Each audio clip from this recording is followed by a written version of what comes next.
Hi friends, ಹೆಂಗಿದ್ದೀರಿ? ನಾನು ಆರಾಮು, ನೀವೆಲ್ಲ ಆರಾಮ ಅನ್ಕೊತೀನಿ.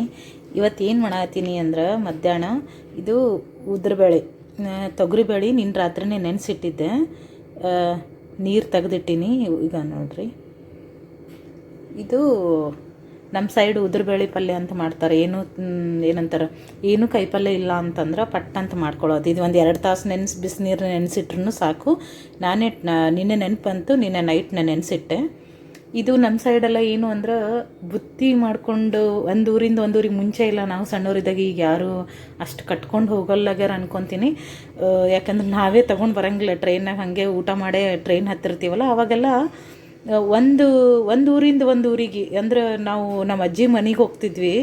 ಗುಲ್ಬರ್ಗದಿಂದ ಬಿಜಾಪುರಕ್ಕೆ ಹೋಗ್ಬೇಕು ಅಂದ್ರೆ ನಾವು ಬುತ್ತಿ ತೊಗೊಂಡು ಹೋಗೋದು. ಅಂದರೆ ಚಪಾತಿ, ಉದ್ರಬೇಳೆ, ಹೆಸ್ರು ಕಾಳು, ಮೊಳಕೆ ಹೊಡೆದಿದ್ದು ಹೆಸ್ರು ಕಾಳು ಪಲ್ಯ, ಹಿಂಗೆಲ್ಲ ಹಿಂಗೆ ತೊಗೊಂಡು ಹೋಗ್ತಿದ್ವಿ. ಇಲ್ಲ ಅಜ್ಜಿ ಮನೆಯಿಂದ, ನಮ್ಮ ಆಯಿ ಮನೆಯಿಂದ ಬಿಜಾಪುರ್ಲಿಂದ ಗುಲ್ಬರ್ಗಕ್ಕೆ ಬರ್ಬೇಕಂದ್ರೆ ಚಪಾತಿ, ಕಾಳು ಪಲ್ಯ, ಉದ್ರಬೇಳೆ ಪಲ್ಯ ಇದೆಲ್ಲ ಬುತ್ತಿ ಕಟ್ಕೊಂಡು ಹೋಗೋದಕ್ಕೆ ಜಾಸ್ತಿ ಮಾಡ್ತಿದ್ವಿ. ಅದನ್ನು ತಿನ್ಬೇಕನ್ನೋದು ಭಾಳ ಆಸೆ. ಯಾಕೋ ನನಗೆ ನಿನ್ನೆಯಿಂದ ಅನ್ಸಕತ್ತಿತ್ತು. ಅದಕ್ಕೆ ನಿನ್ನೆ ನೈಟ್ ನೆನೆಸಿಟ್ಟು ಈಗ ಹೆಂಗೆ ಮಾಡೋದು ಅಂತ ತೋರಿಸ್ತೀನಿ ಬರ್ರಿ. ಹಿಂದಿಂದು ನನಗೆ ಯಾಕೋ ಹಳೇದು, ನಾನು ಸಣ್ಣಕ್ಕಿದ್ದಾಗಿಂದೆಲ್ಲ ನೆನಪು ಬರಾಗತ್ತದ. ನಾವು ಊರಿಗೆ ಹೋಗ್ತಿದ್ವಿ, ಈಗೆಲ್ಲ ಏನು ಕಟ್ಕೊಂಡು ಹೋಗಲ್ಲಾಗಿವೆ. ಈಗ ಹುಡುಗರು ಮಾಡಿದ್ರೂ ತಿನ್ನೋದು ಸ್ವಲ್ಪ ಕಡಿಮೆನೇ. ಹೊಸ ಹೊಸ ರುಚಿ ಕೇಳ್ತಾರಲ್ಲ ಅವರು, ಅವಾಗ ನಮಗೇನು ಗೊತ್ತಿರಲಿಲ್ಲ. ಸೊ ಇದು ಎಣ್ಣೆ ಹಾಕ್ಕೊಂಡೀನಿ ಸಣ್ಣ ಬಾಂಡ್ಲಾಗ. ಇದು ನಾನು ಒಬ್ಬಕ್ಕಿಗೆ ಮಾಡ್ಕೊಳಕತ್ತೀನಿ. ಸ್ವಲ್ಪ ಎಣ್ಣೆ ಹಾಕ್ಕೊಂಡೀನಿ, ಸ್ವಲ್ಪ ಸಾಸಿವೆ, ಜೀರಿಗೆ. ಇದ್ರ ಜೊತೆ ಚಪಾತಿನೂ ಚಲೋ ಆಗ್ತಾವೆ, ರೊಟ್ಟಿನೂ ಚಲೋ ಆಗ್ತದೆ. ಹಂಗೆ ಈಗ ನಾನು ಚಪಾತಿ ಮಾಡ್ಕೊತೀನಿ. ಈಗ ಇದಕ್ಕೆ ಕರಿಬೇವು, ಒಂದು ದೊಡ್ಡ ಉಳ್ಳಾಗಡ್ಡಿ ಹುಳ್ಕೊಂಡೀನಿ.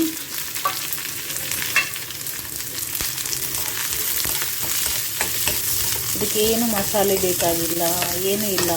ನಾನು ನಾರ್ಮಲಿ ಯಾವುದಕ್ಕೂ ಸ್ವಲ್ಪ ಮಸಾಲೆ ಕಡಿಮೆನೇ.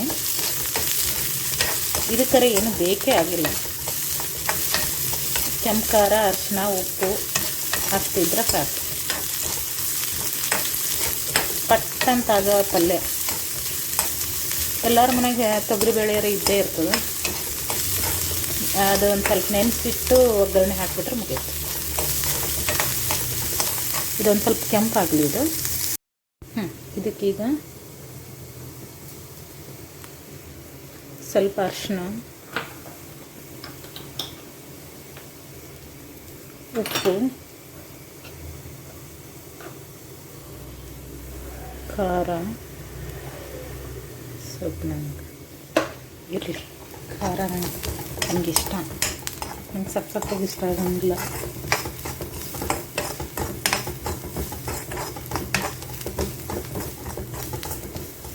ಈಗ ಬ್ಯಾಳಿ ಹಾಕ್ಕೊಂಬಿಡೋದು. ಬ್ಯಾಳಿ ಹಾಕ್ಕೊಂಡು ನಿಮ್ಗೆ ಇನ್ನೂ ಸ್ವಲ್ಪ ಏನು ಮೆತ್ತಗೆ ಬೇಕು ಅಂದರೆ ಸ್ವಲ್ಪ ನೀರು ಹಾಕ್ಕೊಳ್ಳೋದು. ಸ್ವಲ್ಪ ಜಾಸ್ತಿ ಬೇಡ, ಇಲ್ಲ ಮೆತ್ತಗಾಗ್ಬಿಡ್ತಾವೆ. ಉದ್ರಬೇಳೆ ಆಗಂಗಿಲ್ಲ ಅದು. ಒಂಚೂರು ನೀರು ಹಾಕಿ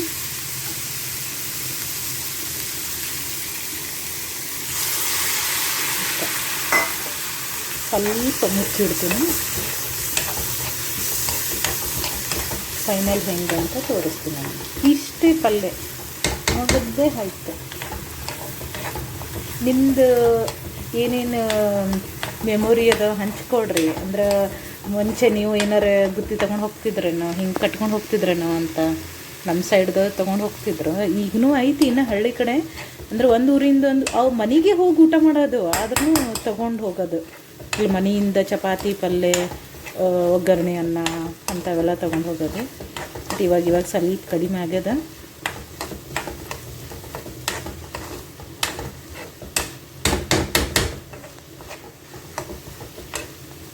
ಇಷ್ಟ ಆದರೆ ಫಾಲೋ ಮಾಡಿರಿ. ಇದು ನೋಡಿರಿ, ಅದು ನೀರು ಹಾಕಿದ್ನಲ್ಲ, ಇದೆಲ್ಲ ಇದು ಆಗಿದೆ. ಮತ್ತು ಕುದ್ದದ್ನು ಪಲ್ಯ ರೆಡಿ ಐತಿ. ಈಗ ಇದನ್ನು ತೆಗೆದು ಚಪಾತಿ ಮಾಡೋಣ. ಬರ್ರಿ ಊಟ ಮಾಡೋಣ. ಚಪಾತಿ ಮಾಡ್ಕೊಂಡೆ, ಪಲ್ಯ ಮಾಡ್ಕೊಂಡಿದ್ನಲ್ಲ ಉದ್ರಬೇಳೆ. ರೊಟ್ಟಿ ಮಾಡ್ಕೊಳ್ಳೋಣ ಅಂದ್ರೆ ಹಿಟ್ಟು ಖಾಲಿಯಾಗಿತ್ತು. ಸೊ ಅದಕ್ಕೆ ಚಪಾತಿ ಮಾಡಿಕೊಂಡೆ. ಇದು ಶೇಂಗಾ ಚಟ್ನಿ, ಇದು ಉಪ್ಪಿನಕಾಯಿ, ಸೌತೆಕಾಯಿ, ಏನು ಕೇಳ್ತಾರೆ ಮಜ್ಜಿಗೆ ಅದ ಇನ್ನು ಮಾಡ್ಕೋಬೇಕು. ಏನು ಕೇಳ್ತಾರೆ ಇದ್ರ ಮುಂದೆ ಯಾವುದು ಪಿಝಾ ಬರ್ಗರು ನನಗಂತೂ ಇಷ್ಟ ಆಗಂಗಿಲ್ಲ ಸೀರಿಯಸ್ಲಿ. ಇಂಥದ್ದು ಏನರ ಅದು ಬಿಸಿ ರೊಟ್ಟಿ ಇತ್ತಂದ್ರೆ ಮುಗದೇ ಹೋಯ್ತು.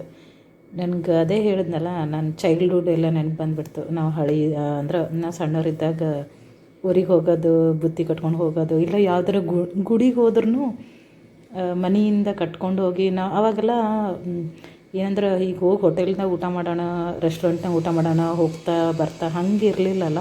ಇಲ್ಲಿಂದ ಕಟ್ಕೊಂಡು ಹೋಗಿ ಅಲ್ಲಿ ಗುಡಿ ನಮಸ್ಕಾರ ಎಲ್ಲ ಮಾಡಿ ನಾವು ಕೂಡಲ ಸಂಗಮಕ್ಕೆ ಹೋಗ್ತಿದ್ವಿ, ನಮ್ಮ ಮನೆ ದೇವರು. ಸೊ ಕೂಡಲ ಸಂಗಮಕ್ಕೆ ಹೋದ್ರೂ ಅಷ್ಟೇ ಬುತ್ತಿ ತೊಗೊಂಡು ಹೋಗ್ತಿದ್ವಿ ಬಸ್ನಾಗ. ಅಲ್ಲಿ ಹೋಗಿ ಅಲ್ಲಿ ರಾತ್ರಿ ಆಗಿರ್ತಿತ್ತು, ಅಲ್ಲೆಲ್ಲ ನಮಸ್ಕಾರ ಮಾಡಿ ಫ್ರೆಶ್ ಆಗಿ ನಮಸ್ಕಾರ ಮಾಡಿ ಅಲ್ಲಿ ಕೂತ್ಕೊಂಡು ಇದೇ ನಾವು ಚಪಾತಿ, ಉದ್ರಬೇಳೆ, ಶೇಂಗಾ ಚಟ್ನಿ, ಅಲ್ಲೇ ಮೊಸರು ಸಿಗ್ತಿತ್ತು. ಹಂಗೆ ಅವೆಲ್ಲ ನನಗೆ ಬರ್ತಾವೆ. ಇದೆಲ್ಲ ನೋಡಿದ್ರೆ ನನಗೆ ಇಷ್ಟ ಆಯಿತು ಅಂದ್ರೆ ಲೈಕ್ ಮಾಡಿರಿ, ಕಮೆಂಟ್ ಮಾಡಿರಿ, ಮತ್ತು ಫಾಲೋ ಮಾಡ್ಕೊರಿ. Thank you.